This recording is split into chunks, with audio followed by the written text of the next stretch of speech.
Peçamos a luz de Deus sobre todos nós. Em nome do Pai, do Filho e do Espírito Santo. Amém. Oremos.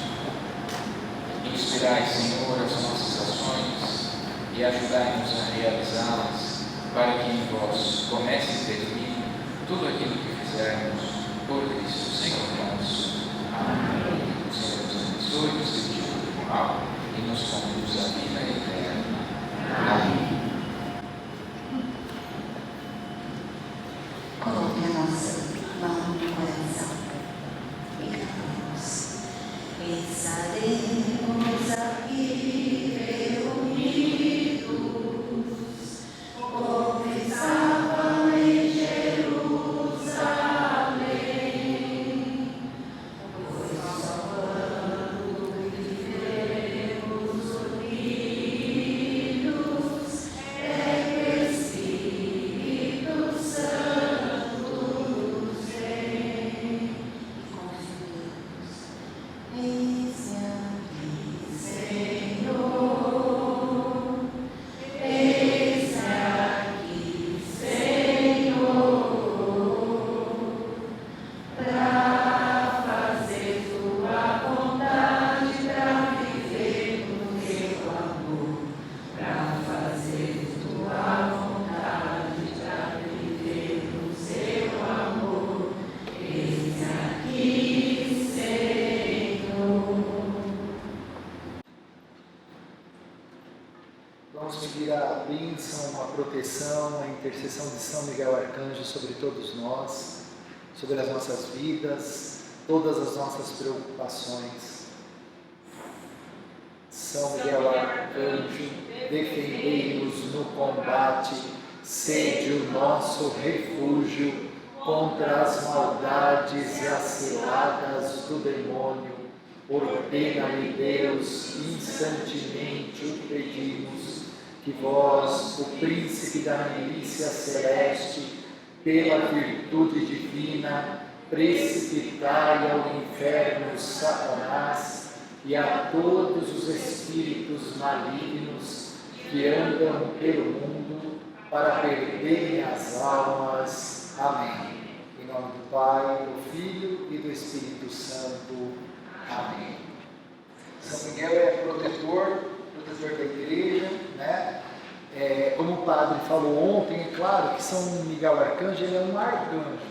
Acima dos arcanjos ainda há, né, os tronos, os principados, os querubins, os serafins, toda uma hierarquia superior. Mas como os anjos, os arcanjos e os príncipes, né, os principados estão em nosso auxílio, nós sabemos que São Miguel é o chefe da milícia, né, do exército celeste, e por ele ser guardião da igreja, da obra do Senhor, nós o invocamos pedindo a sua santa proteção e intercessão. Amém? Bom, ontem nós estudamos um pouquinho sobre a primeira pessoa da Santíssima Trindade, sobre Deus Pai. E aí uma irmã nossa pediu para mim explicar um pouquinho, para nós entendermos o que é a pessoa na Santíssima Trindade, a pessoa do Pai, a pessoa do Filho e a pessoa do Espírito Santo.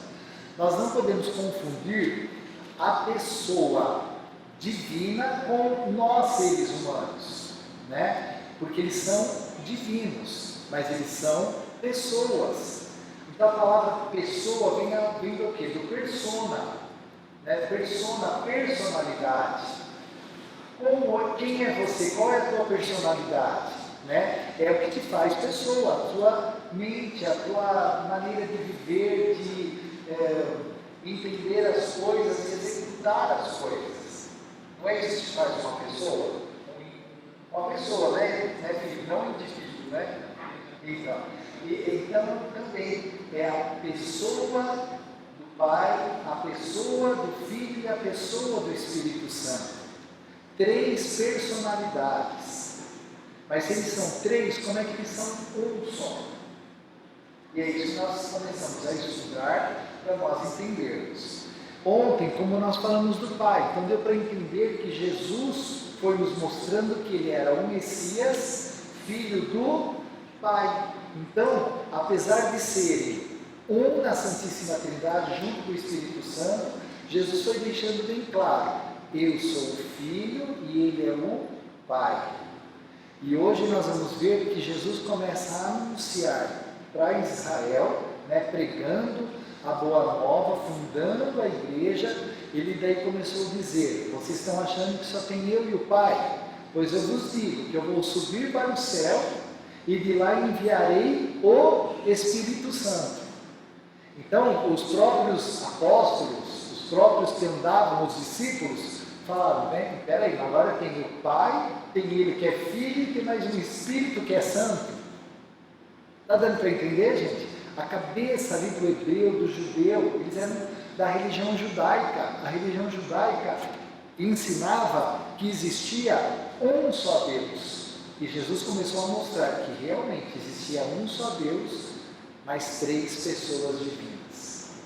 E nós vamos entender isso até amanhã. Amanhã nós vamos concluir com os dogmas da Santíssima Trindade. Mas hoje nós precisamos agora parar um pouquinho, e estudar sobre Jesus. Quem é Jesus? Se você pegar a sua Bíblia em Mateus capítulo 16, vamos pegar rapidamente, que nós temos pouco tempo aqui para a gente estudar essa matéria. Mateus 16. Todo mundo abriu? Nós vamos ter que começar a ser rápido. Vamos lá. Mateus 16. No versículo 15, qual é a pergunta? O que está escrito no versículo 15? Mateus 16, versículo 15. Eu nem estou abrindo a minha Bíblia, hein? Quem achava que está? O que está escrito aí? E vós, quem dizeis que eu sou? Quem que está fazendo essa pergunta para os discípulos, para os apóstolos? Jesus. Então, como eu disse ontem para vocês, isso serviu para mim, claro. Quem é Deus? Ele é um Deus estranho para você? Ou desde que eu te anunciei isso ontem, você saiu daqui preocupado e dizendo para você mesmo: Deus não pode ser um Deus estranho para mim, eu tenho que ter intimidade com Ele, eu tenho que conhecê-lo. Você não foi embora se fazendo essa pergunta? Nós estávamos aqui na Santa Missa, Se você não se envolveu mais ainda com Deus quando você comungou, como eu falei ontem, ou vocês já esqueceram o que eu falei ontem? Se vocês esqueceram o que eu falei ontem, então a coisa está feia. Você não pode perder os ensinamentos de Deus. Eles são tesouros para a sua vida. É o precioso tesouro, é a pérola preciosa que nós encontramos. Então, se Jesus está perguntando para mim e para você: e vós, quem dizeis que eu sou? Hoje, no nosso mundo atual, várias pessoas responderiam para Jesus o que Ele é para si. Quer ver? Fecha um pouquinho só os seus olhos. Fecha um pouquinho os seus olhos. Agora Jesus está na sua frente, você está na frente de Jesus.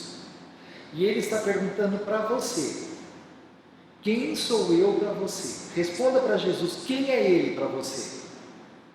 Ele é um Deus estranho? Ele é uma pessoa estranha? Quem que Jesus é para você? Você está respondendo para Ele. Ele está ouvindo a voz do seu coração. Quem é Jesus para você?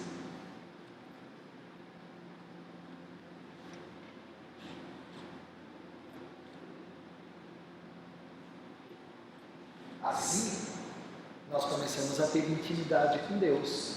Ele deixa de ser um Deus estranho, e se torna uma pessoa para nós. Porque quando você lhe é dado um nome, como nós vimos ontem, Deus não revelou o seu nome, Yahvé. Então ele fala: eu sou Yahvé, eu sou aquele que sou.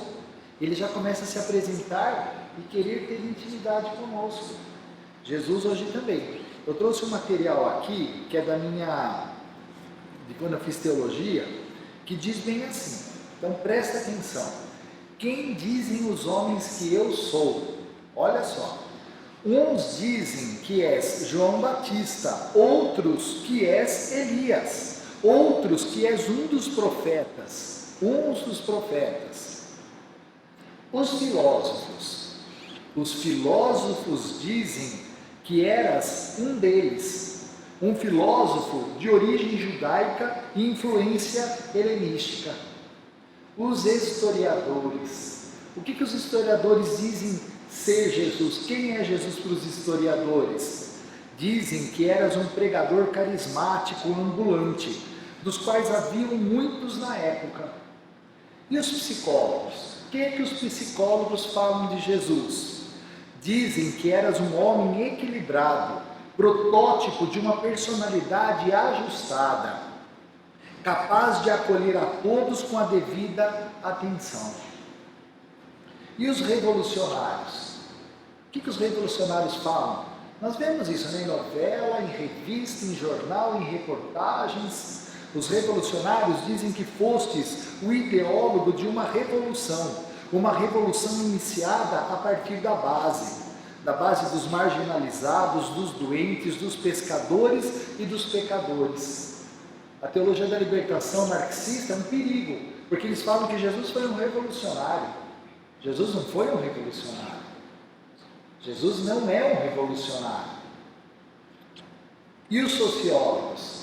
Os sociólogos dizem que fostes um crítico da sociedade do tempo, ou até um reformador social. Os cientistas da religião, olha que eu estudei a ciência da religião, né? Os cientistas da religião dizem que fostes um fundador de religião e te colocam ao lado de Moisés, Buda e Maomé. Então, né? Jesus é assim, é mais um Deus. Não, ele é o único Deus, né? Ele não é como Buda, Maomé e nem como Moisés, que é tido como fundador da religião judaica. E os espiritualistas? Os espiritualistas dizem que já atingistes o grau superior de evolução.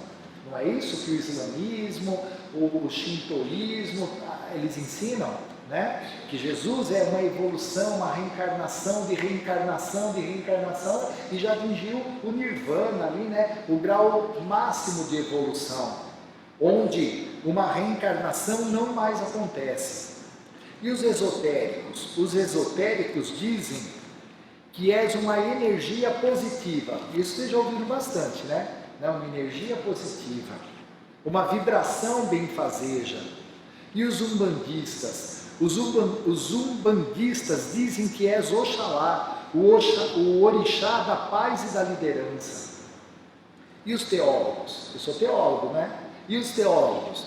Os teólogos dizem que és o Filho de Deus que se encarnou, divino e humano ao mesmo tempo, a segunda pessoa da Santíssima Trindade. Os estudiosos de mitos, que há esses mestres também, né, que estudam os mitos da humanidade. Eles dizem tratar-se de um caso típico de mitificação de um ser humano. Então Jesus, não se sabe para eles nem se existiu, né? Pode ser só um mito, né? Então eles continuam dizendo que há um fundo histórico que desencadeou um processo através do qual a pessoa mesmo não é mais levada em conta, apenas os elementos mitológicos são ainda levados em conta. Outros dizem que eras um simples judeu piedoso e zeloso que a história posterior idealizou e instrumentalizou para justificar uma instituição. E vós, quem dizeis que eu sou? Amém? Então, olha quantas opiniões hoje em dia acerca de Jesus. Quando perguntaram aí em Mateus 16, então eles falaram, uns estão falando que você é João Batista que ressuscitou, uns estão falando que você é Elias que tinha sido arrebatado ao céu.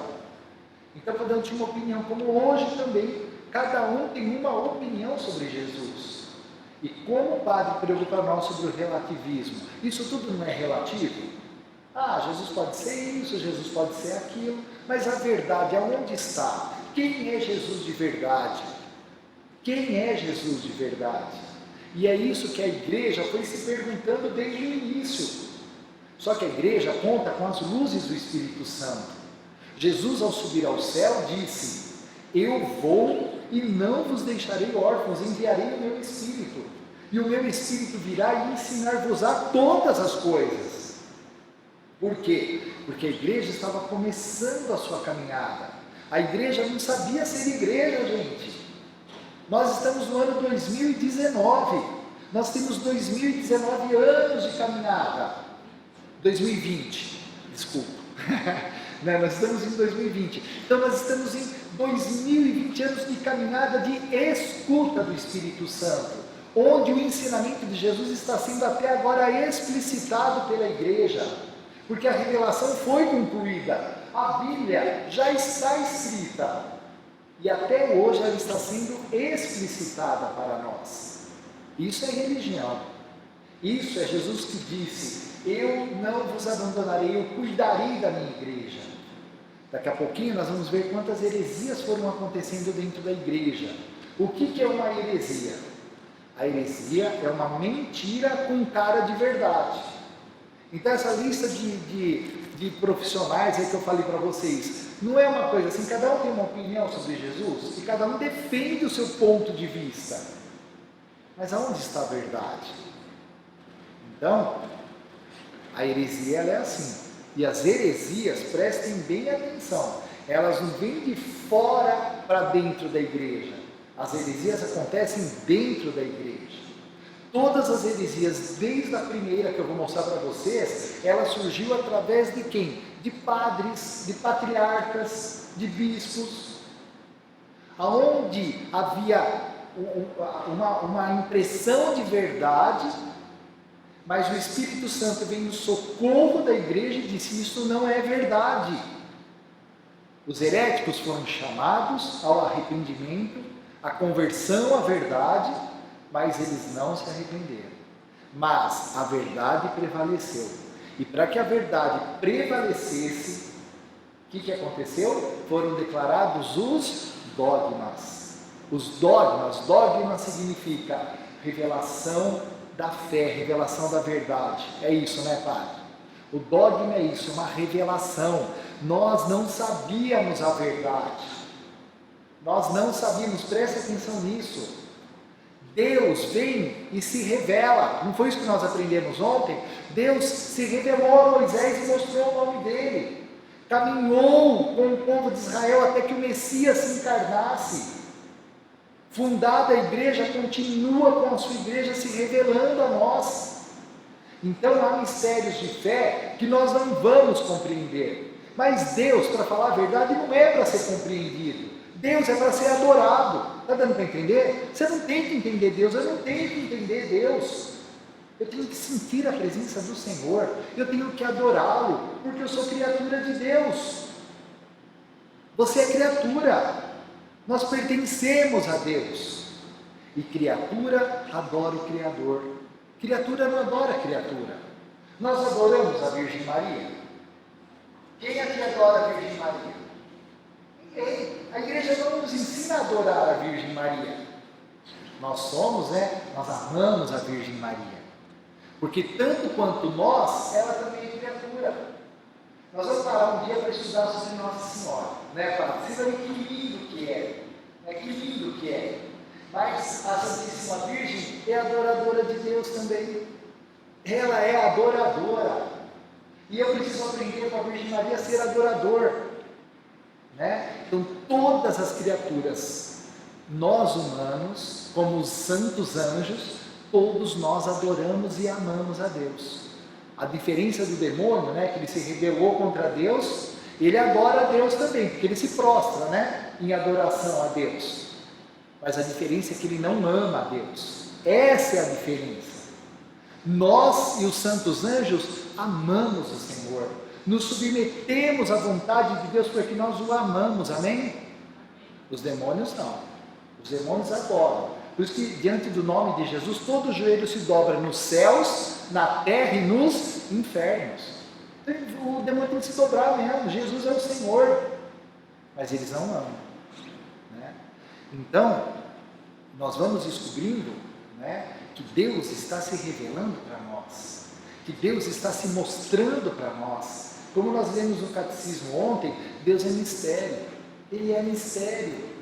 Por isso que nós o adoramos. Por isso que nós sabemos que somos criaturas. Nós não sabemos tudo.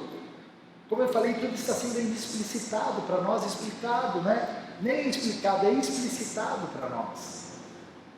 Então nós adoramos a Deus, nós curvamos a presença de Deus, né? E como o tema hoje é Cristologia, é a segunda pessoa da Santíssima Trindade, eu vou falar para vocês, quero ensiná-los, como eu aprendi. Eu tenho essa ousadia de falar que eu estou ensinando, mas é porque eu aprendi, eu também não sabia, né? Então eu fui ensinado pela igreja e estou aqui para passar o meu pequeno ensinamento, né? Eu não sei muita coisa não, eu sei pouco, mas esse pouco eu quero que, para você que talvez saiba até mais do que eu, glória a Deus por isso, mas eu tenho dado assim o meu melhor, o que eu sei eu estou passando, né? Estou repassando. Então eu queria ler com vocês João capítulo 1, só que ainda nós não entramos num dogma, né? Nós vamos falar de 3 dogmas aqui esta noite, mas eu quero pegar João capítulo 1 com você.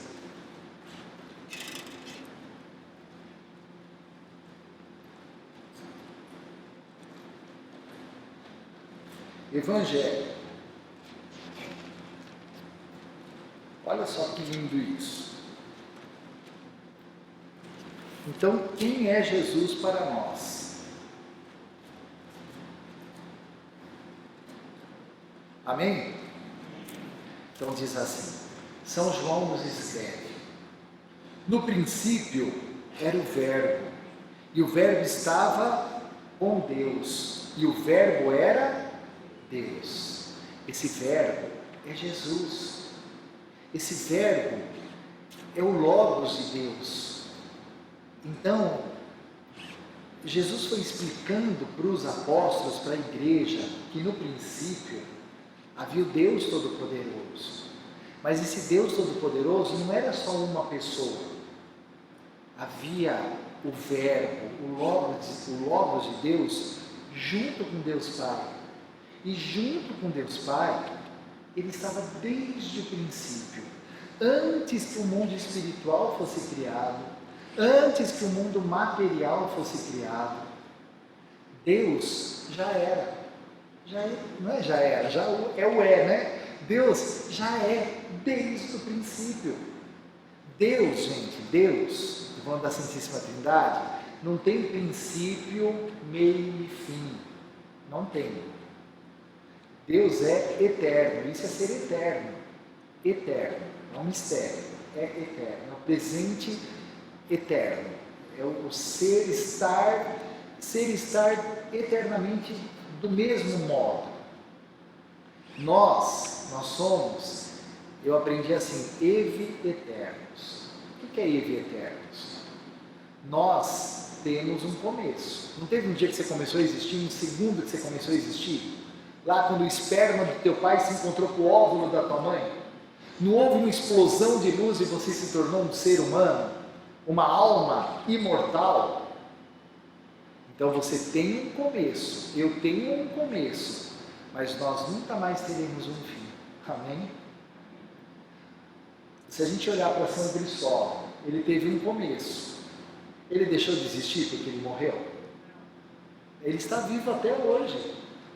Nossa Senhora, olha o presépio ali, né? São José, todos os que são de Jesus, toda a alma humana não tem fim, né? Vamos falar dos cristãos aqui. Então você tem um começo e você tem uma eternidade para viver junto com Deus. Aonde você quer passar a tua eternidade? Hein? Daqui 200 anos, você acha que você parou de existir? Daqui 200 anos ainda, você vai ter a sua mente, você vai se lembrar dessa vida que você passou aqui, viu? Tem gente que pensa que morreu, apaga tudo, né? Não, os que estão no céu sabem por que estão lá, os que estão no purgatório sabem por que estão lá, e os que estão no inferno também sabem por que estão lá. Aonde você quer passar a sua eternidade? Me diga. Ou responde para Deus. Então cuida da tua vida, cuida do teu coração, da tua alma, cuida da tua vida espiritual. Entre em comunhão com Deus, permanece em comunhão com Deus. Isso vai dar fruto, viu? Fruto de vida eterna, fruto de salvação. Amém? Nós somos católicos, estamos predestinados à glória futura. Claro que Deus não traçou a sua vida assim, você vai casar, ter tantos filhos, ser mandado embora, arrumar outro emprego. Não, não é isso. Nós estamos predestinados para a salvação eterna. Então, desde o princípio, Jesus estava com Deus. Desde o princípio, e aí continua aqui. No princípio ele estava com Deus, tudo foi feito por meio dele, e sem ele nada foi feito. Nada foi feito. O que foi feito nele era a vida, e a vida era a luz dos homens. Então eles nos criaram, eles nos deram a vida, esse sopro. E a luz brilha nas trevas, mas as trevas não a aprenderam, não a compreenderam. Tem gente que anda nas trevas até hoje, gosta do que é escuridão, gosta da escuridão, gosta de viver na escuridão, vai ficar, né? Mas a luz do mundo está brilhando. Um dia você olhou para a luz e você foi iluminado pela luz. Amém? Amém. Glória a Deus. Então o verbo é Jesus. Então desde o princípio, a Santíssima Trindade já estava junto. Amanhã nós vamos ver o Espírito Santo, né? Agora, vamos pegar o nosso catecismo da igreja, esse mais recente, de João Paulo II, né? esse catecismo de João Paulo II. Olha só, o capítulo 457. O capítulo é esse número grande preto aqui do lado, ó. Né? Tem um número grande preto aqui, ó. Meu catecismo é todo riscado, porque eu estudei ele, né? Ó, o número preto é o parágrafo. Deu para compreender? Então aí, olha, 457. Olha que lindo isso. Aqui nós já vamos ver também Sagrada Tradição. Lembra que eu expliquei ontem, né? O que é Sagrada Tradição. Então, 457. Magistério da Igreja. Quantos pilares a nossa igreja está firmada em? 3. Sagrada Escritura, Sagrado Magistério e Sagrada Tradição, né? Então o magistério tira da Sagrada Escritura e da Sagrada Tradição o ensinamento da doutrina, tá bom? Então 4, 5, 7. O verbo é quem? O verbo é Jesus. Então o verbo se fez carne para salvar-nos, reconciliando-nos com Deus. Por que nos reconciliando com Deus? Porque por causa do pecado de Adão e Eva, o homem havia pecado, perdido os bens, a graça eterna, os dons préternaturais. Quais eram os dons préternaturais que Adão e Eva pecaram? E daí nos transmitiram. E aí entra o pecado original.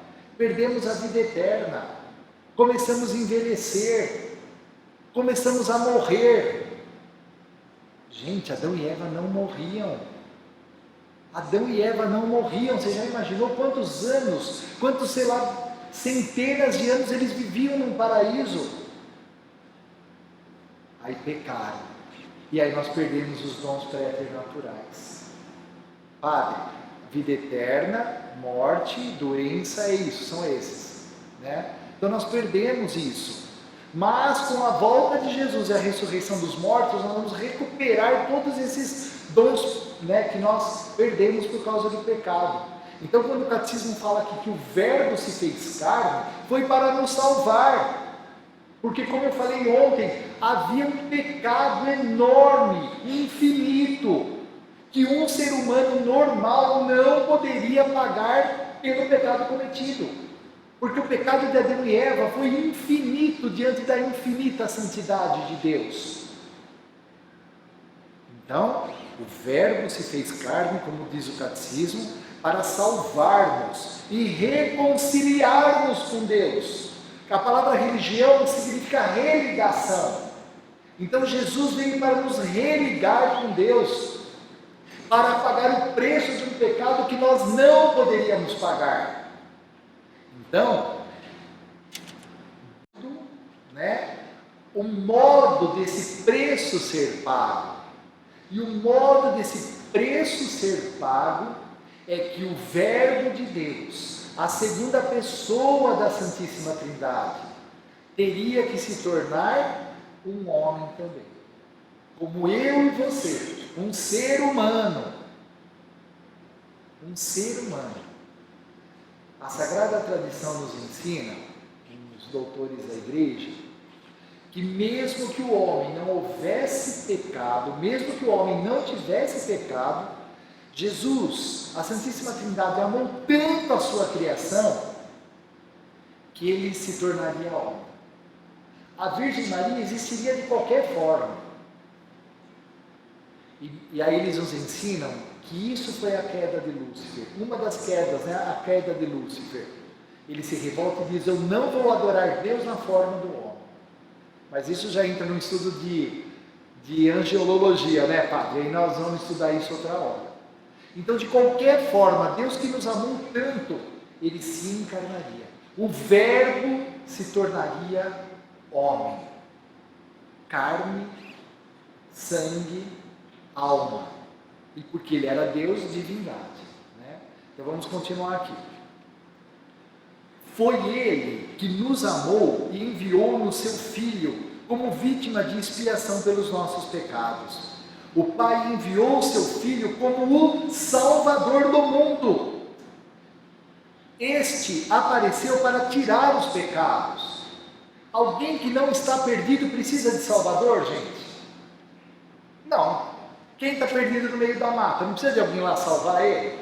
Alguém perdido no meio do mar, não precisa de alguém ali atrás para salvar? Jesus veio para nos salvar porque nós estávamos perdidos. Morríamos e Deus não sabia o que fazer com a gente, ele é todo namorado dos mortos. Mas ninguém podia ir na presença de Deus, o pecado havia rompido a comunhão. Está vendo como o problema é sério? Como era sério?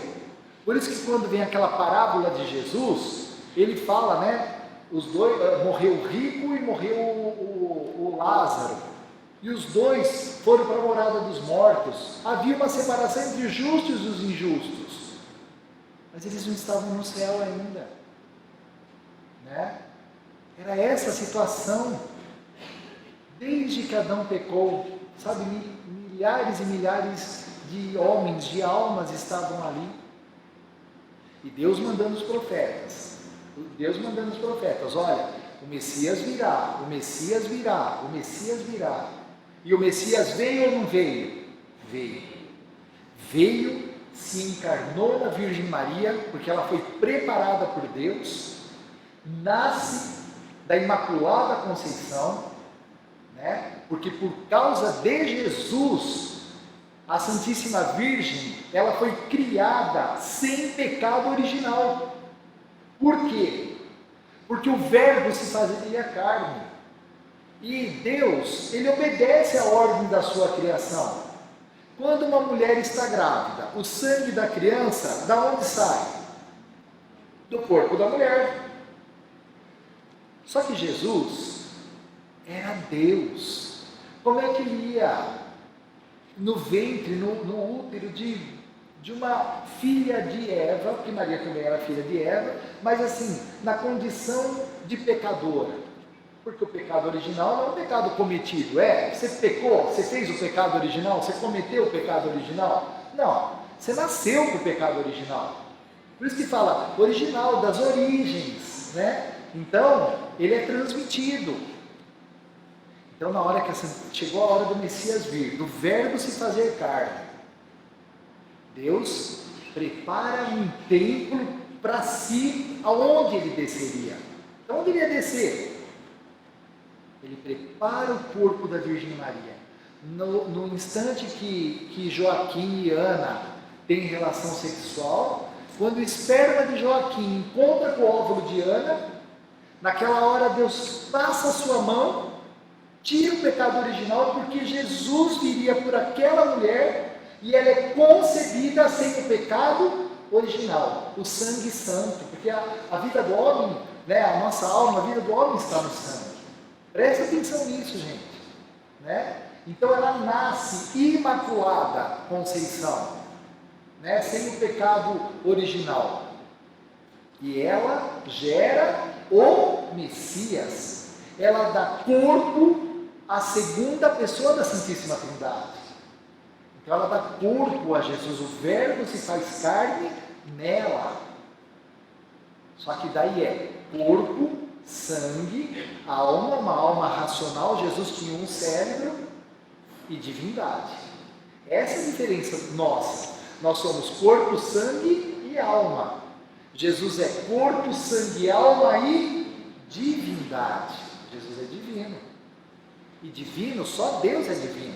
A gente costuma falar as divindades do Egito, as divindades da Grécia, né, padre? Os deuses, não, é tudo falso, os deuses do demônio. Na verdade verdadeira, divino só é Deus. Deus é divino. Por isso que é a Santíssima Trindade, a primeira pessoa, a segunda, a terceira da divindade. Só Deus é divino, né? E aí aqui continua, nessa continuação do parágrafo, é São Gregório de Nissa que fala, gente, eu vou falar, nós vamos ler, né? Doente, a nossa natureza, isso é São Gregório de Nissa. Sabe de que ano que ele é? Do ano 380. Ele participou, né, do concílio lá de Constantinopla, um grande concílio na igreja, entendeu?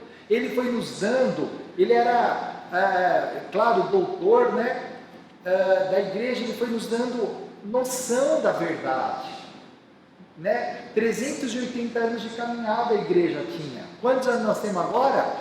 2020 anos. Ali sim, só 380 anos. Imagina as revelações de Deus que esses homens tinham. Então, olha o que São Gregório de Nissa nos ensina. Doente, a nossa natureza precisava ser curada, decaída, ser reerguida, morta, ser ressuscitada. Havíamos perdido a posse do bem, era preciso nola restituir. Enclausurados nas trevas, éramos prisioneiros de Satanás, gente. A morte dominava, o pecado dominava. Então, enclausurados nas trevas, era preciso trazer-nos à luz. Cativos, esperávamos um Salvador. Prisioneiros, um socorro. Escravos, precisávamos de um libertador. Essas razões eram sem importância, não eram tais que comoveriam a Deus a ponto de fazê-lo descer. Então Deus, que Jesus é Deus, Ele desce do alto dos céus. Por causa de todos esses motivos, né? Estávamos decaídos, estávamos mortos, estávamos enclausurados nas trevas, estávamos cativos, éramos escravos. Deus nos vê nessa situação de miséria, Ele desce do céu, amém? Ele desce e se encarna no seio da Virgem Maria. E aí continua, né? Não eram tais essas razões que comoveriam a Deus a ponto de fazê-lo descer até nossa natureza humana para visitá-la, uma vez que a humanidade se encontrava em um estado tão miserável e tão infeliz. O homem sem Deus, ele ainda está nessa situação. Então agradeça a Deus porque nós estamos libertos. Nós não somos mais escravos de Satanás, amém? Você não é mais escravo do pecado, nem eu, graças a Deus. Olha o que o parágrafo 458 diz, não vai dar para ler tudo, vou ler só a primeira linha. O verbo se fez carne, para que assim conhecêssemos o amor de Deus. Deus não é amor? Não foi isso que nós vimos ontem? Olha o parágrafo 459. O verbo se fez carne para ser nosso modelo de santidade. Quem que é o nosso modelo de santidade? Deus, Jesus. Ele é perfeito. Não adianta você ficar olhando só para mim, porque uma hora você vai encontrar um monte de defeito em mim. Eu não sou modelo. Quem que é o modelo? Jesus. Ele é o modelo, né? E aí continua, olha o 460, parágrafo 460. O verbo se fez carne para tornar-nos o quê? Vamos ler juntos? Participantes da natureza divina. O que é participar da natureza divina, gente? Qual foi o primeiro fruto do Calvário? Jesus soprou sobre eles. Não é ressuscita. O pecado, ele falou para os 12 ali, né? Ele soprou sobre eles e disse: recebei o Espírito Santo. Os pecados que vocês perdoarem serão perdoados. Por que Cristo morre na cruz? Para a nossa salvação. E o primeiro fruto do Calvário é perdão de pecados, perdão do pecado. Depois a igreja foi caminhando e viu quanto o Calvário nos trouxe de benefício, quanto a igreja era divina, que o batismo tinha o poder de remir o pecado original. Católico, porque se até hoje você é uma pessoa que só fofocava a vida de todo mundo, você acabou de comungar, você não mudar a tua maneira de falar, de pensar, de agir, meu filho, você pode comungar hoje, amanhã, ficar um ano, morrer e vai para o inferno. Viu? Porque não se brinca com Jesus, não se brinca de ser católico, não se brinca com religião. Ontem eu falei aqui, eu já fui evangélico, eu já fui espírita. A coisa mais difícil do mundo é ser católico. Não é para qualquer um ser católico, gente. Você é corajoso pra caramba, viu? O padre, para ser padre, ele é muito corajoso.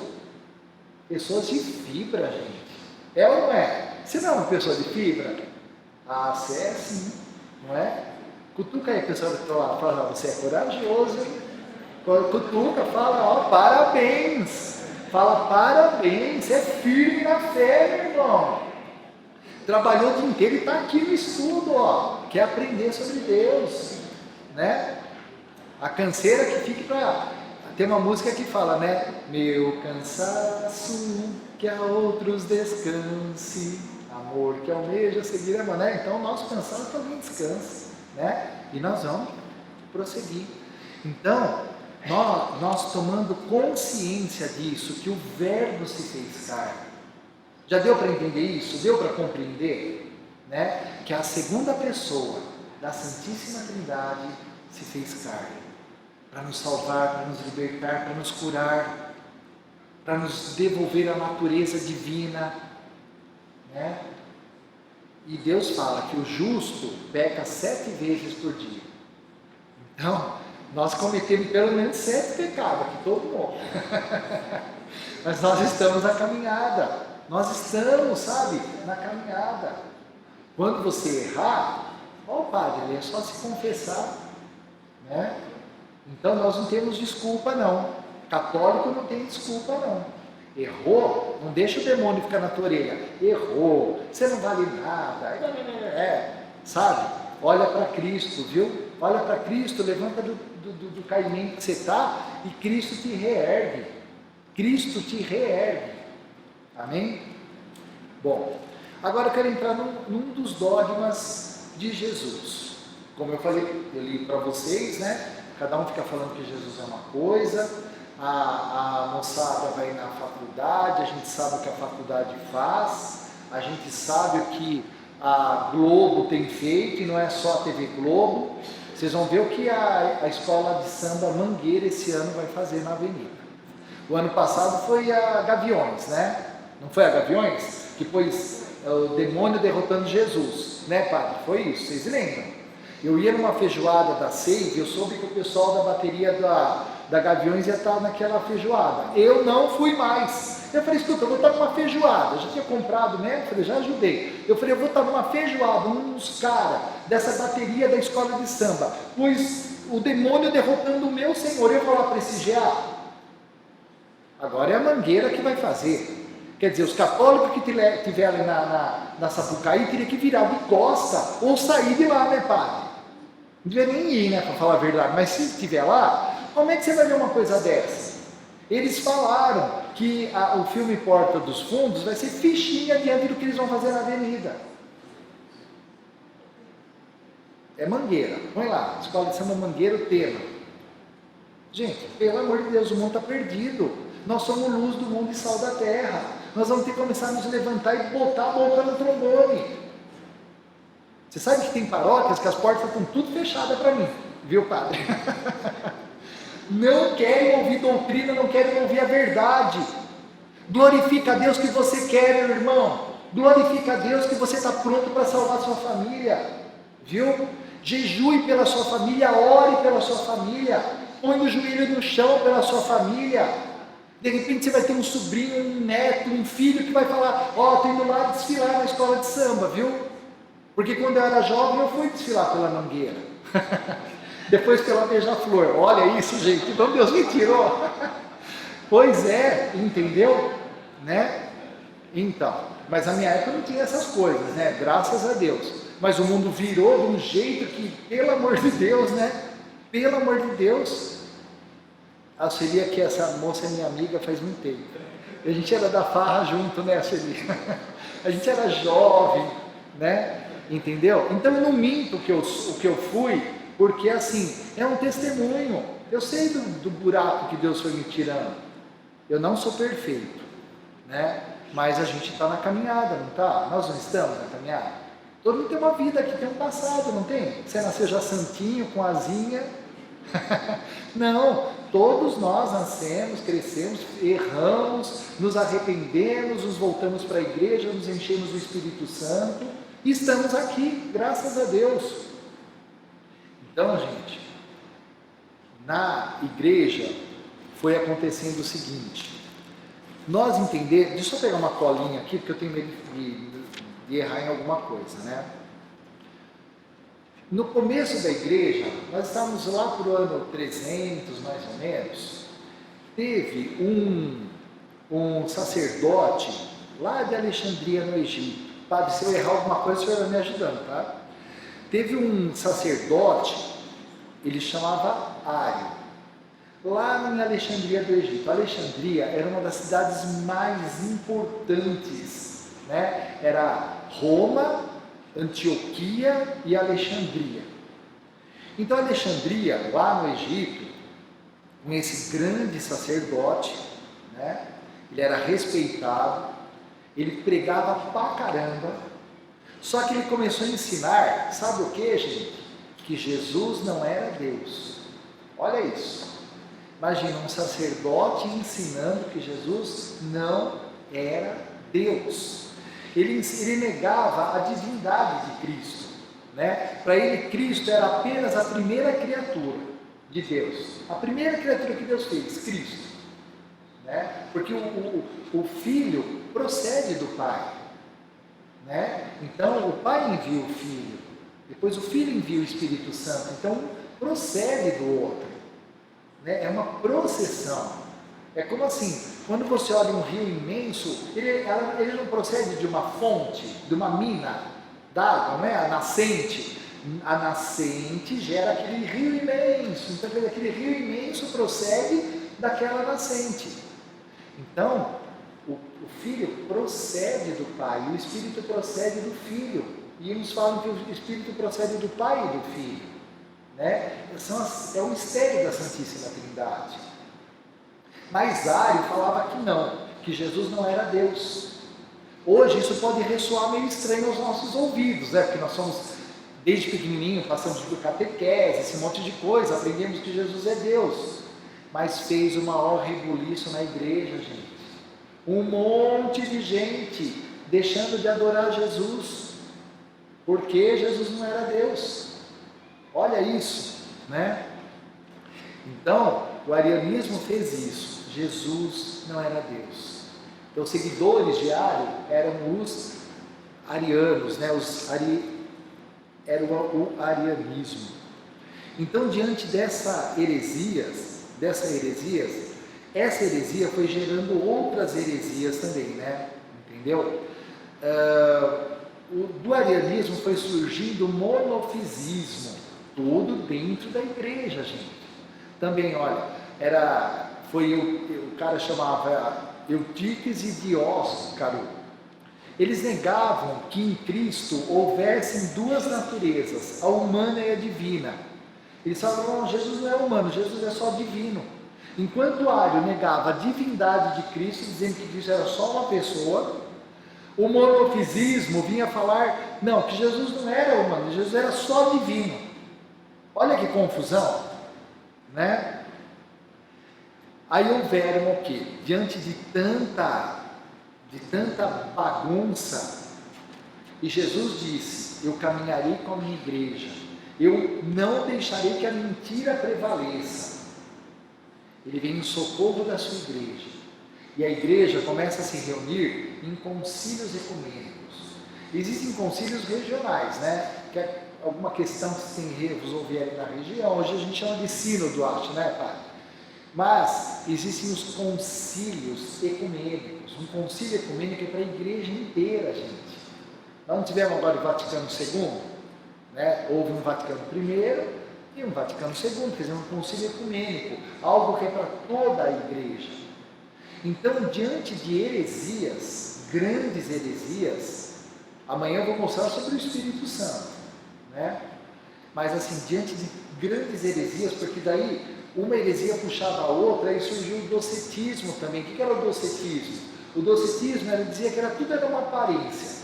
Jesus era um avatar. Sabe o que é um avatar? Não sei se vocês sabem o que é avatar. Avatar é assim, um Deus que está lá no céu e ele só se projeta aqui na terra. Então não era Jesus morrendo na cruz, era uma aparência. Porque ele era Deus, ele não podia ser crucificado, sangue derramado, entendeu? Então o docetismo era tudo virava aparência. Olha cada absurdo. E da onde vieram essas heresias? Que vem da igreja. De gente que começou a ensinar doutrina do jeito que queria. Não ouviu a Deus. Qual é a verdade, Senhor? Né? Então, diante de tanta coisa, né? Homens sensatos, homens cheios do Espírito Santo, né? Isso, papas, padres, bispos, até alguns leigos, né? Eles se reuniam em concílio para ouvir a Deus, para saber aonde estava a verdade. E não é isso que você quer saber? A verdade? Porque vem os protestantes na nossa orelha, vem os espíritas, os esotéricos, os ateus, os materialistas, os revolucionários, e começam a nos falar um monte de besteira. Vocês vão ouvir falar um dia, ou vocês já estão ouvindo, né? Que a Igreja Católica nos engana. Entendeu? Uns falam que nós somos idólatras. É ou não é? Bom, mas graças a Deus, desde o princípio, para todas essas acusações que nós temos até hoje, a igreja já foi resolvendo cada uma das questões. E aí, olha que coisa, que ensinamento mais maravilhoso que nós temos sobre Cristo. Pega o seu catecismo, no parágrafo 464, está pertinho ali, ó. Nós lemos até o 460, né? Agora é o 464. Nem fecha o catecismo, nós vamos ler muita coisa, viu?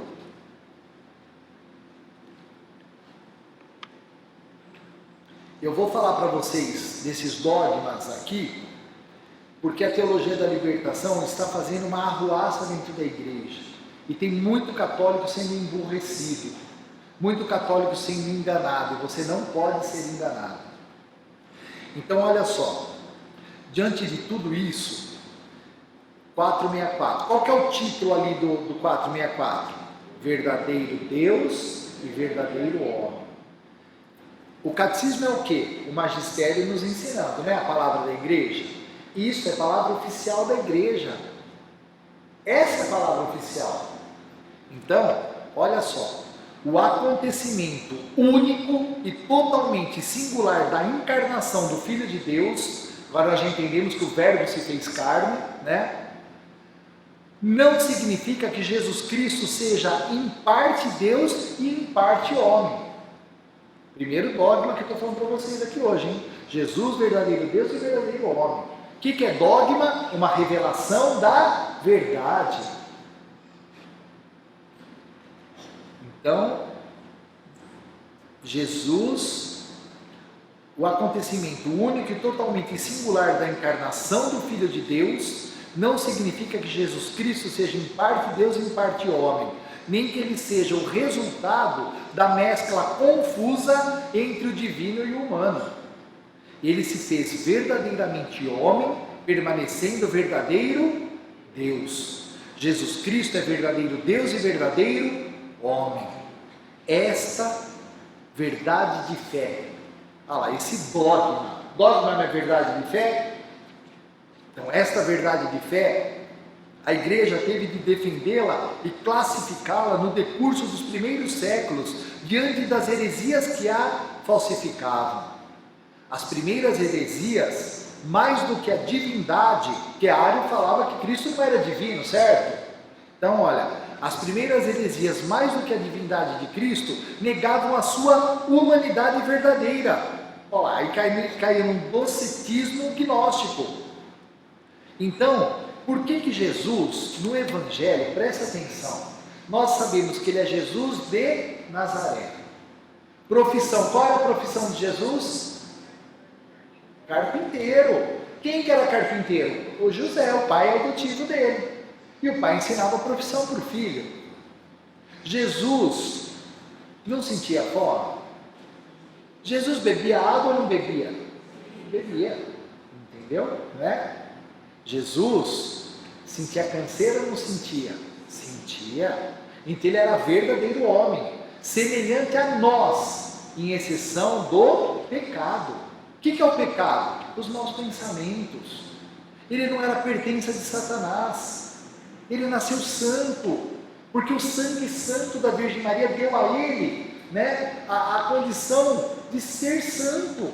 Ele era o santo, ele já era divino. Ele só tomou um corpo de homem no seio dela. E ele tinha, gente, 2 olhos, 2 ouvidos, 2 pés, igualzinho a gente. Corpo, sangue, alma e divindade, né? Gente, por causa do horário, aí vocês vão ter que ler em casa o resto aqui, né? Então, tudo isso que foi mostrando. Agora pega o 469. Porque nós vamos ter que correr um pouquinho aqui do tempo, né? Porque nós começamos o estudo, era 8h20, padre, né? Então nós vamos ter que esticar um pouquinho. Quem tiver que ir embora 9h30, não tem problema, pode ir. Nós vamos até umas 20:10, tudo bem, padre? Né? Porque eu estou no primeiro dogma ainda, gente. Então olha só, 469. A igreja, olha a igreja com I maiúsculo aí, gente. Olha a autoridade da igreja, não é qualquer igrejinha, é a igreja.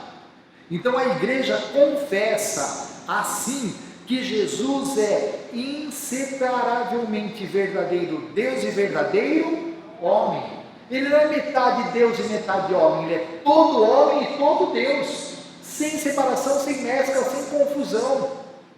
Ele é verdadeiramente o Filho de Deus que se fez homem, nosso irmão. É isso, e isto sem deixar de ser Deus nosso Senhor. Então, isso é maravilhoso, né, gente? Agora, anota para vocês lerem. Não, vamos pegar rapidinho, gente. Colossenses capítulo, não fecha o catecismo. Pega a sua Bíblia lá em Colossenses capítulo 1. Bem rápido, gente. Novo Testamento, depois de Filipenses, antes de Tessalonicenses, né? Você vai encontrar Colossenses. Só para vocês verem de onde que a igreja vai tirando, né, o ensinamento. É da Sagrada Escritura, da Sagrada Tradição. Amém? Todo mundo achou? Já falei muito, já enjoou, gente? Dá para continuar um pouco? Dá? Vamos lá. Colossenses 1, versículo 15. Olha o que São Paulo, né, nos ensina sobre Jesus. E olha que São Paulo ouviu de Jesus os ensinamentos, hein? 3 anos depois que ele foi curado por Ananias, ele foi para o deserto aprender a ser cristão com Jesus. Olha só, versículo 15. Ele é a imagem do Deus invisível. Deus é visível? Não, ele é só espírito, como o padre nos explicou. O Espírito Santo é visível? Não, ele é um espírito. Mas Jesus é um espírito? Não. Jesus é corpo e sangue, gente. É ou não é? O que eu estou falando até agora? Jesus não é só espírito, ele era. Antes da encarnação, ele era. Quando ele se encarna, ele se torna um ser humano. Tem um ser humano que é Deus lá, gente. Corpo, sangue, alma e divindade. Cristo ressuscitou ou não ressuscitou? Ressuscitou. Essa é a fé da igreja. Então, ele é a imagem do Deus invisível, o primogênito de toda criatura, porque nele foram criadas todas as coisas, nos céus e na terra. Olha como Jesus é o Criador também. Foram criadas as coisas nos céus e na terra, as visíveis e as invisíveis. Então os anjos são espírito, eles são invisíveis. Aí vem uma hierarquia, né? E aí continua, daí na sua casa você vai ler, porque por causa do tempo não dá. Então olha a plenitude de Cristo, gente. Quem é nosso Senhor, nosso Salvador? Ele é o Cordeiro de Deus, que veio para tirar o pecado do mundo. O que nós falamos, o que nós proclamamos quando o Padre levanta? Eis o Cordeiro de Deus. O que a gente fala?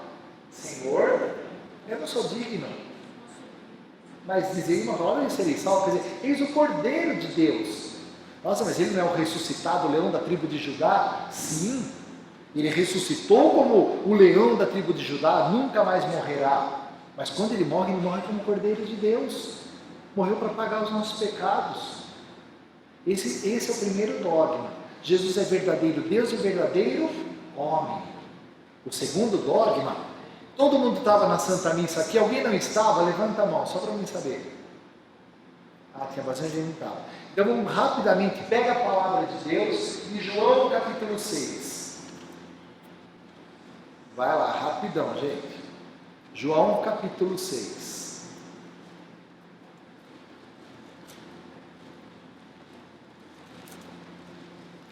Vamos ver alguns versículos. Amém? Então aqui em João capítulo 6, Jesus começou a dizer, como os que estavam na missa viram a primeira leitura, o salmo, o evangelho. Havia caído maná do céu para alimentar o povo que estava no deserto, né? Eles tinham sido libertos da escravidão do Egito, estavam sendo levados para a terra de Canaã, para o futuro Israel ali, né? E aí choveu maná do céu, ali houveram, para eles serem libertos, houve as pragas do Egito. A última praga, né, que Deus manda para que o faraó liberte, foi a instituição da Páscoa, uma festa perpétua. E Jesus, pregando o Evangelho, fundando a igreja, ele começou a ensinar. Olha o versículo 35, versículo 35. Jesus lhes disse, vamos ler juntos: eu sou o pão da vida, quem vem a mim nunca mais terá fome, e o que crê em mim nunca mais terá sede. Então Jesus começou a dizer, eu sou o pão que desceu do céu. E aí quando você se alimenta da Eucaristia, é outro dogma da nossa fé, já estou entrando no outro dogma, porque as outras igrejas cristãs não têm a Eucaristia como presença real de Cristo, mas nós temos, viu? Então ele foi dizendo, aquele que comer da minha carne, aquele que beber do meu sangue, olha o que vai acontecer. Versículo 40. Olha os frutos da Eucaristia. Sim, esta é a vontade de meu Pai. Quem vê o Filho e nele crê, tem a vida eterna. E eu o ressuscitarei no último dia. Olha o versículo 51. Eu sou o pão vivo descido do céu. Quem comer desse pão viverá eternamente. Olha lá, ressurreição, vida eterna. O pão que eu darei é a minha carne, para a vida do mundo. Olha o versículo 53. Então Jesus lhes respondeu: em verdade vos digo, se não comerdes a carne do Filho do Homem, quem que é o Filho do Homem? Jesus. E não beberdes o seu sangue, não tereis a vida em vós. Quem come a minha carne e bebe o meu sangue tem a vida eterna, e eu ressuscitarei no último dia. Pois a minha carne é verdadeiramente uma comida e meu sangue é verdadeiramente uma bebida. Quem come a minha carne e bebe o meu sangue permanece em outro fruto, comunhão com Deus. Outro fruto, ressurreição, vida eterna, permanência em Deus, comunhão com Deus. Permanece em mim e eu nele. Quer ver? Uma coisa que eu sempre falo. Felipe, vem cá. Olha o que Jesus estava dizendo. Isso é dogma, hein? Na nossa igreja. Eu já falei isso nas aulas, mas para quem já foi na aula, fica quietinho, vamos deixar os outros pensar, né? Então, esse aqui é Jesus. Cabeça, braço, pé, igual o ser humano. E esse Jesus começou a anunciar para nós que ele era o pão que desceu do céu. E pão, no café da manhã, você não mastiga, engole, come. Ele começou a falar que ele era o pão da vida. E ele começou a falar: quem comer a minha carne e beber o meu sangue terá vida eterna, ressuscitará, permanecerá em comunhão com o grande El Shaddai, com Deus de Israel, né? O povo olhou para ele e falou assim: que é isso? Ele está dizendo: vamos morder, arrancar pedaço e comer? É isso que ele queria dizer? Era assim, era exatamente isso que ele estava dizendo: quem não comer a minha carne e não beber o meu sangue, não tem parte comigo. Olha o que o padre explicou na missa. Quando eles ouviram isso, falou: o que é isso, Jesus? Você está louco? Né, padre? E eu vou embora, esse cara está doido. E tem muita gente que vai embora, abandona Jesus até hoje. A Eucaristia, gente, é corpo, sangue, alma e divindade de Jesus.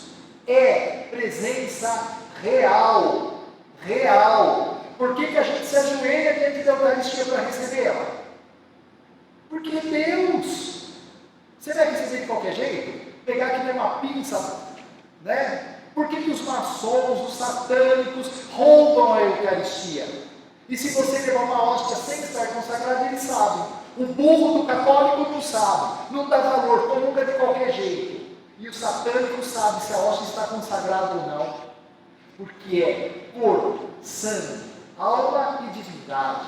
Dá para separar a divindade quando a gente comunga?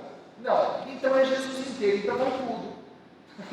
Vai ser como Deus. Que outra religião existe? Me diga que o fiel dessa religião se alimenta do seu Deus. Gente, isso é fantástico.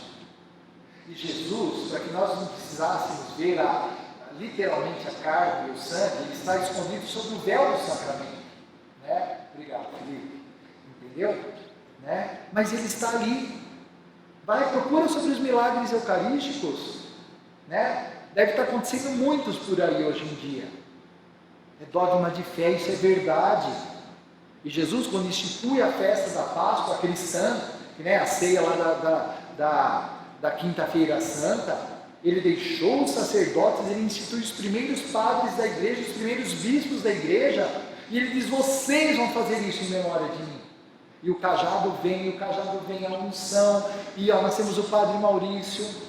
Se você pegar o Padre Maurício, o bispo que o consagrou, e você retroceder, você chega no pé de um dos apóstolos. E a Santa Missa, gente, não é cada vez uma missa que nós vamos, é a Santa Missa, é uma missa só, acabou. Nós estamos na missa de Jesus, nós estamos na ceia do Senhor. Ele deu um jeito, porque Ele é Deus Todo-Poderoso, de todos nós estarmos presentes naquela Santa Missa. Deus não tem passado, presente e futuro, nós estamos na missa do Senhor, na ceia do Senhor. Do mesmo modo que Pedro comungou a primeira Eucaristia, porque Cristo não pegou o pão, o padre não faz as vezes de Cristo, só que não é Cristo que está no padre? Pensa. Do mesmo jeito que Jesus pegou, consagrou, deu para Pedro, João, Tiago, é diferente do pão consagrado que nós recebemos hoje? É a mesma coisa, gente, é o mesmo Cristo eucarístico. É uma honra ou não é? Aleluia! Então, quando nós estamos aqui, olha a dignidade. Eu acho lindo, Padre, porque o senhor celebra, né, de costa, quer dizer, está junto com a gente celebrando com Jesus. Então é Jesus que celebra a missa, gente. Por que quando o Padre está entrando, a gente, é Cristo que está entrando, ele está na pessoa do Padre. Aleluia! Isso é igreja, gente, isso é dogma de fé. Então, ceia protestante é uma coisa, a ceia católica é outra. É totalmente diferente. É que os católicos não sabem. Nós vamos ter retiro sobre a Eucaristia, né, Padre? Aí eu vou explicar isso direitinho. Eu vou pegar o catecismo, nós vamos destrinchar, nós vamos fazer tudo certinho, gente. Não percam o retiro sobre a Eucaristia, né, Padre? Nem o de Nossa Senhora, nenhum. Vai ser uma bênção, né? Agradeçam a Deus pelo Padre Maurício, hein? Vocês rezam pelo Padre todo dia? Todo dia, hein, gente? Rezem pelo Padre Maurício todo dia, né? Outro dogma de fé. Então, olha, eu nem vou mostrar mais nada no catecismo por causa do horário, não dá tempo, mas essa é a doutrina, a Eucaristia. Um outro, último dogma, vai para a gente encerrar, né? Muita gente não acredita, mas Jesus voltará. Jesus voltará. Teve um padre da Teologia da Libertação, padre, que falou assim para mim: Luiz, você está louco, eu proíbo vocês ensinar isso. Eu falei: como assim? Não, Jesus já voltou. Eu falei: como é que ele já voltou? A gente se reuniu, ele está no nosso meio, ele está presente na Eucaristia. Eu falei: não, o senhor está errado. Ele vai voltar de uma forma pessoal. A pessoa de Cristo que sobe para o céu desce, vai vir, né? Então você vai ouvir muito desses ensinamentos que Jesus não vai voltar, que ele já voltou, mas ele está mesmo presente através de nós na Eucaristia. Mas a palavra de Deus vai declarando isso, e a volta de Jesus não pode nos pegar de calça curta, distraídos, entendeu? Né? Quer ver? Pega Atos dos Apóstolos, só uma palavra vou mostrar para vocês. Atos dos Apóstolos.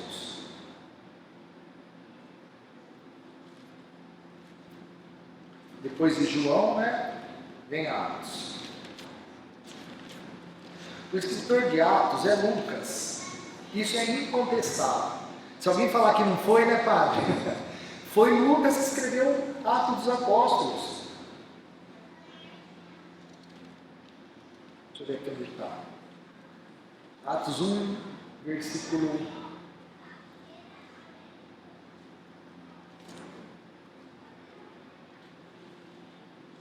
Eu quero pegar Olha, Jesus estava subindo para o céu. Pega o versículo 10. 9, versículo 9. Atos 1, versículo 9. Dito isso, foi elevado à vista deles. Jesus começou a subir para o céu. Dito isso, foi elevado à vista deles, e uma nuvem ocultou os seus olhos. Estando a olhar atentamente para o céu, enquanto ele se ia, 2 homens vestidos de branco encontraram-se junto deles e lhes disseram: homens da Galileia, por que estáis aí olhar para o céu? Este Jesus, que foi arrebatado dentre vós para o céu, assim virá, do mesmo modo como vistes partir para o céu. E há muitas palavras que vêm nos ensinar isso. Jesus voltará. A vinda de Cristo é eminente. Eu estou aguardando desesperadamente a volta de Jesus. Eu não aguento mais esse mundo.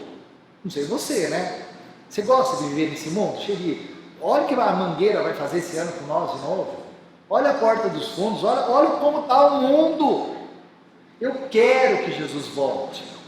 Hoje mesmo, né? Quando nós, antes da comunhão, o que nós falamos? Anunciamos, Senhor, a vossa morte, vossa ressurreição, enquanto esperamos a vossa vinda. Então a igreja está esperando a vinda de Cristo. Isso que eu falei para o padre, não, Jesus está ali e nós vamos rezar para ele vir de novo? Vamos, então a volta pessoal. Aqui no catecismo, ó, rapidamente, gente, parágrafo 668, está pertinho aí, né, de onde vocês estão abertos. Nossa, eu estou falando uns assuntos tão sérios, meio correndo, mas para vocês verem como são dogmas cristológicos, dogmas da nossa igreja. E quando alguém, como foi, se levanta contra a doutrina da igreja, isso é muito perigoso.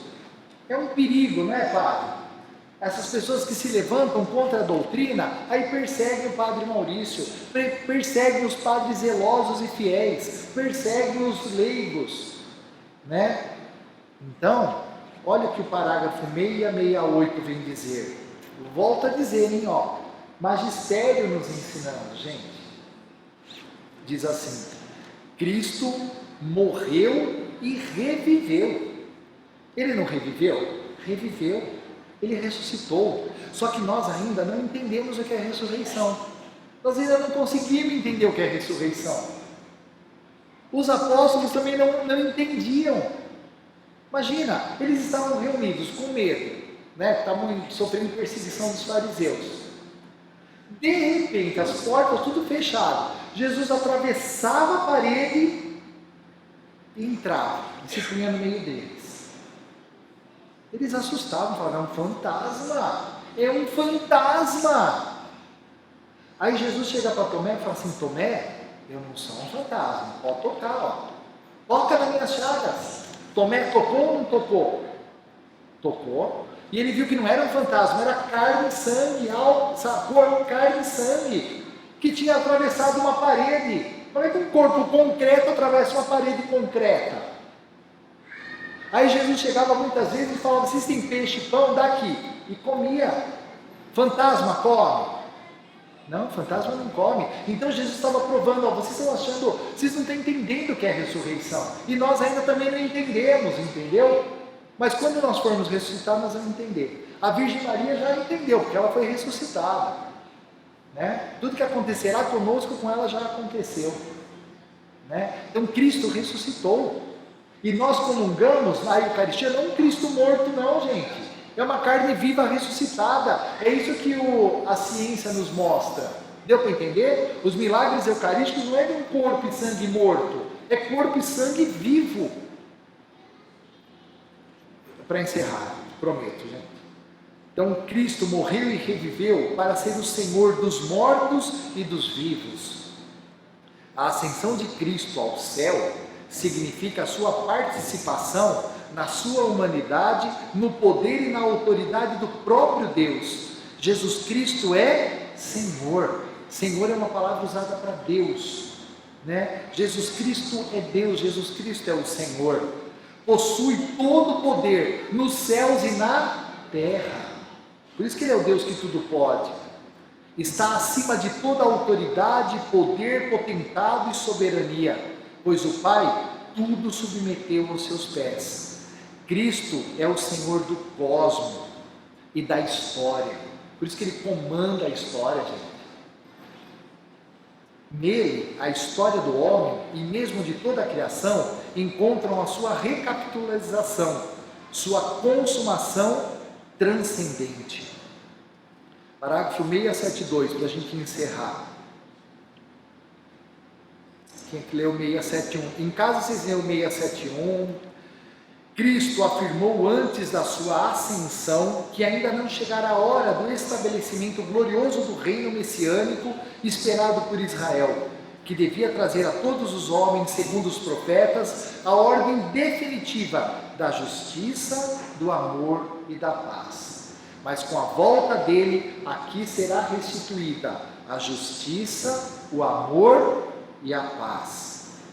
O tempo presente é, segundo o Senhor, o tempo do Espírito e do testemunho, mas é também um tempo ainda marcado pela tristeza e pela provação do mal. Olha mal com L maiúsculo, mal com L ali, quer dizer, um mal do maligno agindo, que não poupa a igreja e inaugura os combates dos últimos dias. É um tempo de expectativa e de vigília.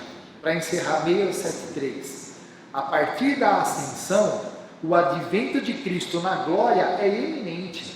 O advento, a chegada dele é iminente. Embora não nos caiba conhecer os tempos e os momentos que o Pai fixou em sua própria autoridade, este acontecimento escatológico pode ocorrer a qualquer momento.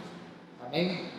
Então, gente, eu mostrei um pouquinho para vocês de alguns dogmas de Cristo. Essa é a verdade. Amém? Amém.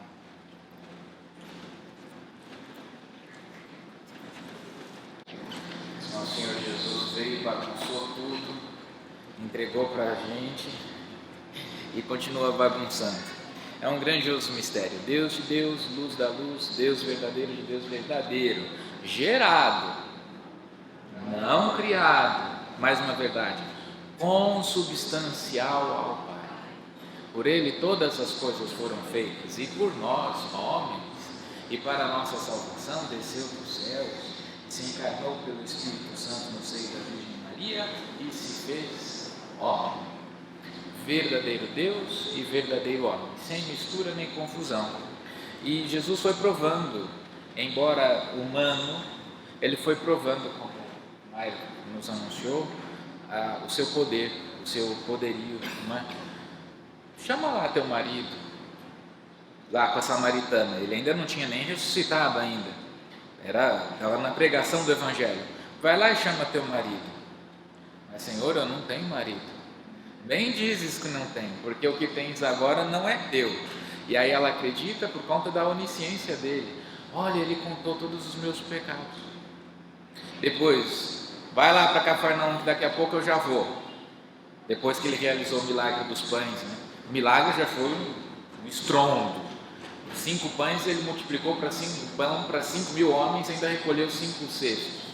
Agora vai para Cafarnaum. Os apóstolos se mandam, vão para Cafarnaum, e no meio eles veem um fantasma, eles ficam com medo. Jesus é o Senhor mesmo que está andando sobre as águas? Sou eu mesmo. Não, eu não acredito. São Pedro do enxerido. Eu gosto de São Pedro porque às vezes eu me pareço com ele na minha vida espiritual. Senhor, se és tu mesmo, me manda que eu vou aí. Jesus vem. No terceiro passo, ele começa a afundar. O que eu acho graça é porque o que é a primeira coisa que um pescador precisa aprender? Não é pescar? Não. A primeira coisa que um pescador precisa aprender é a nadar. Porque se ele não souber nadar, ele vai morrer no meio do mar, vai morrer na lagoa. É a primeira coisa que ele precisa saber é nadar. No terceiro passo ele afunda.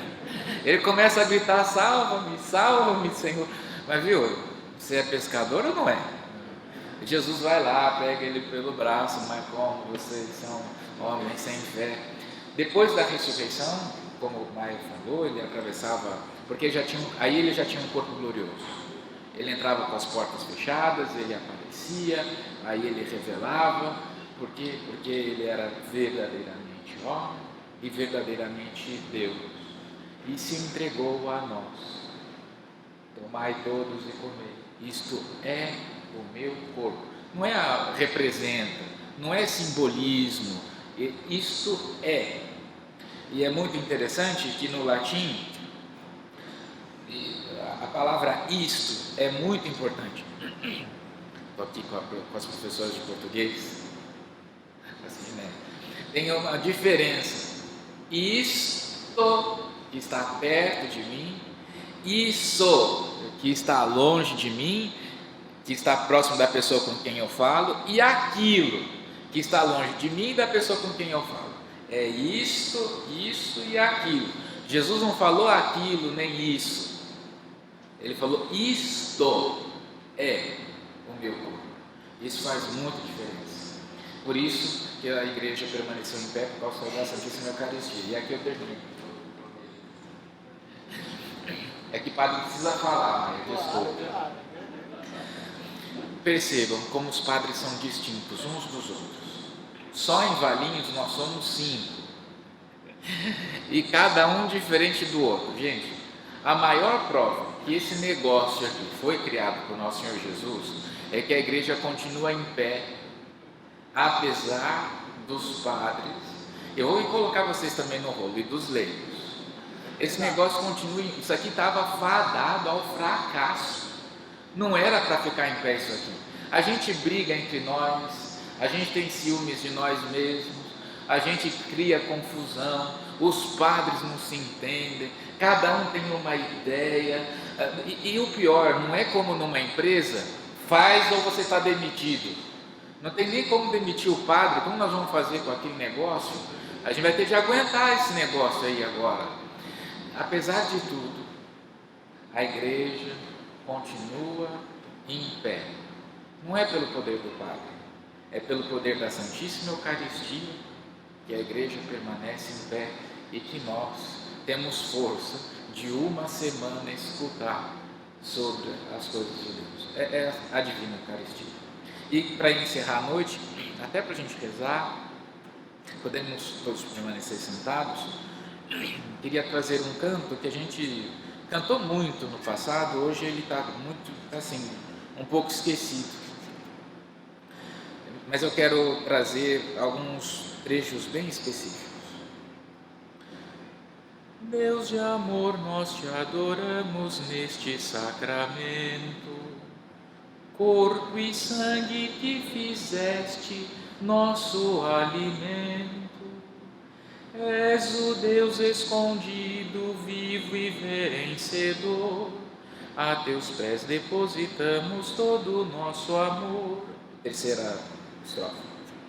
No Calvário se escondia tua divindade. Verdade. No Calvário a divindade de Jesus estava escondida. Nós só vimos o humano, jagado, maltratado, cuspido, escarrado, uma coroa de espinhos. No Calvário se escondia a tua divindade, mas aqui também se esconde tua humanidade. Creio em ambas e peço como o bom ladrão, no teu reino eternamente tua salvação. Creio em ti ressuscitado mais que São Tomé, mas aumenta na minha alma o poder da fé. Guarda minha esperança, cresce o meu amor. Creio em ti ressuscitado, meu Deus e Senhor. A diferença da Santa Igreja Católica para todas as outras é que Jesus não é lembrança, Jesus não é história, Jesus não é catequese, Jesus é presença, é real, é diferente, é completamente diferente. Jesus de fato cumpre o que ele falou: eis que estarei convosco todos os dias até o fim dos tempos. E ele está de verdade.